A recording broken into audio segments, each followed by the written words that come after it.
is time now for our Common Ground segment. Joining us tonight are two members of the House Foreign Affairs Committee, Florida Democratic Congressman Jared Moskowitz and Republican Congressman from New York, Mike Lawler.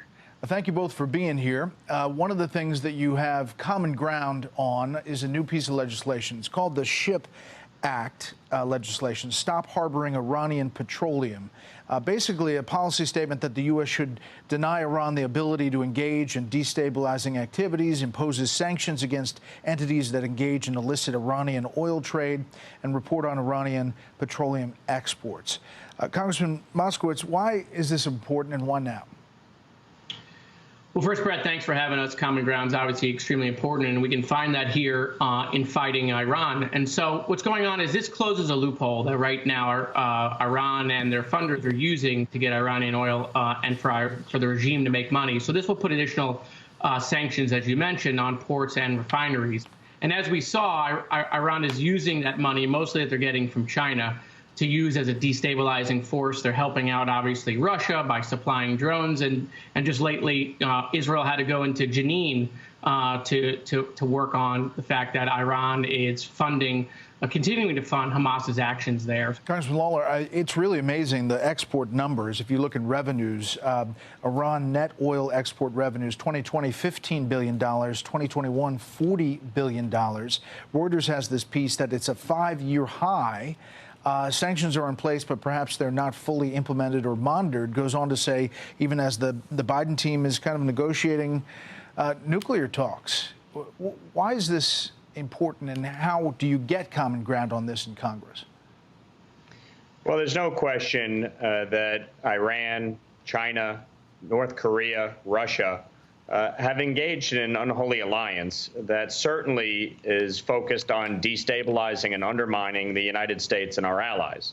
And while the United States has sanctions in place against Iranian petroleum, many of our allies and many of our adversaries do not. And so it's critically important that we put in place additional sanctions on those who would use Iranian petroleum or seek to refine it or transport it through ports and vessels, and put sanctions in place that would hold them accountable. Congressman Moskowitz, the Iranian oil exports to China, you mentioned China. They are a beneficiary of this. If you look at this chart, it's pretty amazing to see the second highest pace, really since 2017, for Iranian oil to be going to China.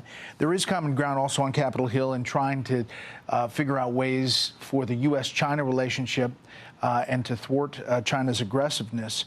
That's a big part of this as well.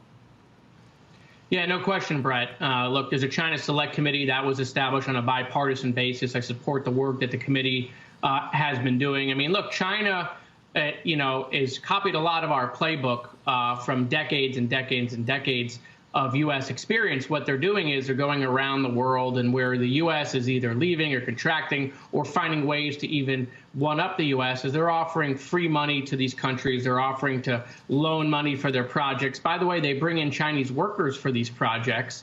They don't even help the economy or put anyone to work in these countries.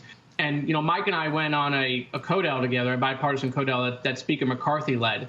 And every country we went to, China was the one topic that came up universally. And so, look, they're a problem. They're going to be a problem not for the next year, the next 5 years. This is a generational problem that we're going to have with China. And Iranian oil is one piece to the puzzle there.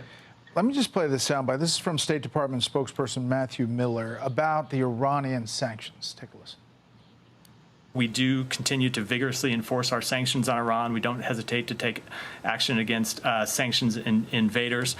We've taken those actions numerous times in the world, and we regularly engage with countries and strongly discourage them from taking steps with respect to Iran that contravene U.S. sanctions. Congressman Lawler, if there would not be a need for your legislation had that really been true, had the Iranian sanctions really be effective. It doesn't seem like they're either being enforced or are effective.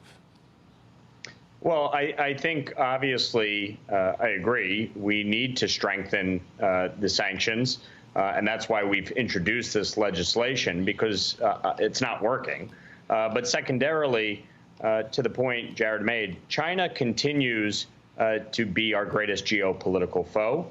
They are the most destabilizing force around the globe. Last thing for both of you quickly, we've done this segment now for a long time, and there are more and more folks from both sides of the aisle coming up here to talk about this. For the people sitting at home and saying, hey, listen, this is rose-colored glasses, there's not a lot of bipartisanship in this country. For both of you to just weigh in about how you work across the aisle. Start with you, Congressman Moskowitz. Well, thanks, Bret. I think that's a really important question because I think one of the things that the American people don't get to see is that there's actually a lot of people in Congress that would like to work together and find ways and issues to work together on. We don't, unfortunately, get a lot of publicity. That's why this show is so important. You have to find opportunities. You have to be willing to do that. And I think Jared and I certainly show that it can be done, and we're willing to engage for the betterment of our country. Well, we appreciate the time, and we will follow this issue and others